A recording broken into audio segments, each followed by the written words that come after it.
స్వాగతం అండి ఛానల్లోకి అందరికీ.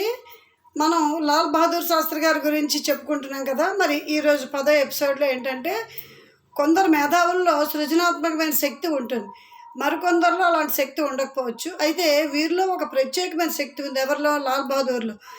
ఏంటంటే, తాను కలుసుకున్న, తనకు పరిచయం ఉన్న మహావ్యక్తుల్లో ఉండే ఉత్తమ గుణాలన్నింటినీ కూడా ఇతను అలవర్చుకుంటారు.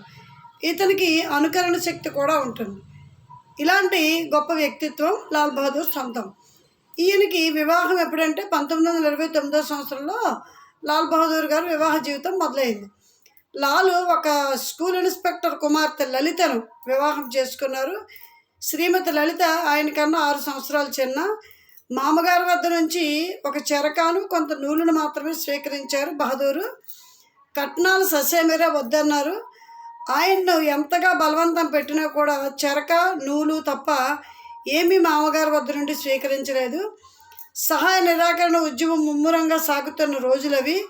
శాస్త్రి గారు అలహాబాద్లోనే కాంగ్రెస్ కార్యకర్తగా ఉంటూ సర్వెంట్స్ ఆఫ్ పీపుల్ సొసైటీ కార్యక్రమాల్లో తన యావశక్తిని దారిపోస్తూ ఉండేవారు. సర్వెంట్స్ ఆఫ్ పీపుల్ సొసైటీ సభ్యుడిగా ఉన్నందువల్ల ఆయనకు నెలకి 75 రూపాయలు లభిస్తూ ఉండేవి. మిగతా వివరాలు రేపటి ఎపిసోడ్లో చెప్పుకుందాం.